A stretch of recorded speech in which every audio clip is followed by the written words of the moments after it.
श्रीकृष्णाने ज्यावेळी गीतेचा उपदेश दिला त्यावेळी त्यांच्या अंतरंगामध्ये कोणते भाव होते? मनातील समस्त भाव सांगितले जात नाहीत, फार थोडे भाव सांगितले जातात.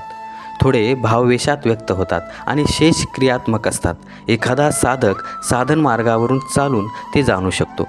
ज्या स्तरावर श्रीकृष्ण होते ती अवस्था प्राप्त करून घेतलेले महापुरुषच गीतेचा संदेश यथार्थपणे जाणतात.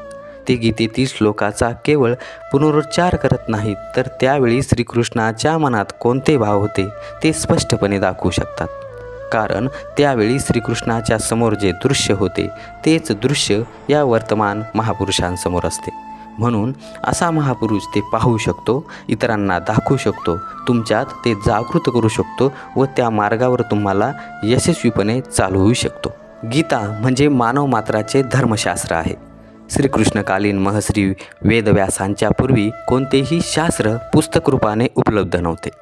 श्रुतज्ञानाच्या या परंपरेला मोडून त्यांनी 4 वेद, ब्रह्मसूत्र, महाभारत, भागवत व गीता ह्या ग्रंथामध्ये पूर्वसंचित भौतिक तसेच आध्यात्मिक ज्ञान संकलित केले व शेवटी स्वतःच निर्णय दिला की सर्वोपनिषदो गावो दोग्धा गोपालनंदन. सर्व वेदांचे प्राण असणाऱ्या उपनिषदांचे सार गीतेमध्ये आहे. गीतारूपी गायीचे गोपाल श्रीकृष्णाने दोहन केले व बेचैन अशांत जीवाला परमात्म्याच्या दर्शनाप्रत व साधनेच्या मार्गाने शाश्वत स्थितीपर्यंत पोहोचवले. महर्षी व्यासांनी आपल्या ग्रंथामध्ये गीतेला शास्त्र अशी संज्ञा देऊन गीतेची स्तुती करताना म्हटले आहे की गीता सुगीता कर्तव्या किमन्ये शास्त्र विस्तर्या या स्वयं पद्मनाभस्य मुखपद्माद्विती श्रुतः.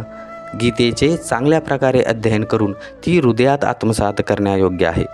ती भगवान श्रीकृष्णाच्या मुखातून निःसृत झालेली वाणी असल्याने इतर शास्त्रांचा संग्रह करण्याची काही एक आवश्यकता नाही.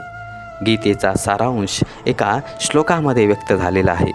एकम शास्त्र देवकी पुत्र गीतम एको देवो देवकी पुत्र एवं एको मंत्रस्तस्य नामानि यानि कर्माप्यको तस्य देवस्य सेवा.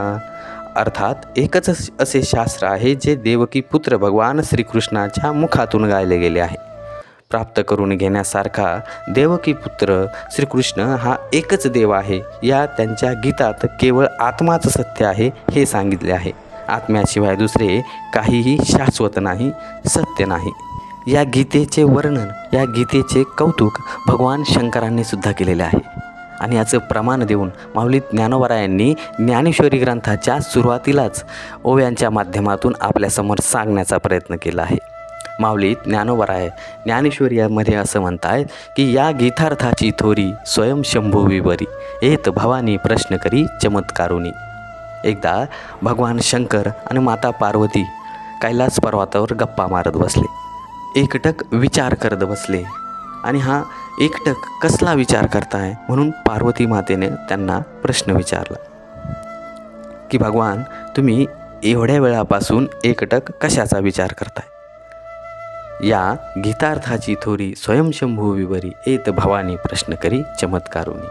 चमत्कारुनी आश्चर्यचकित होऊन पार्वती मातेनं प्रश्न विचारला आणि त्यावर भगवान शंकर म्हणाले एत हरू म्हणे नेनेजे. माऊली म्हणतात एत हरू म्हणे नेनेजे देवी जैसे का स्वरूप तुझे ते नित्य नूतन देखीजे गीतात तू.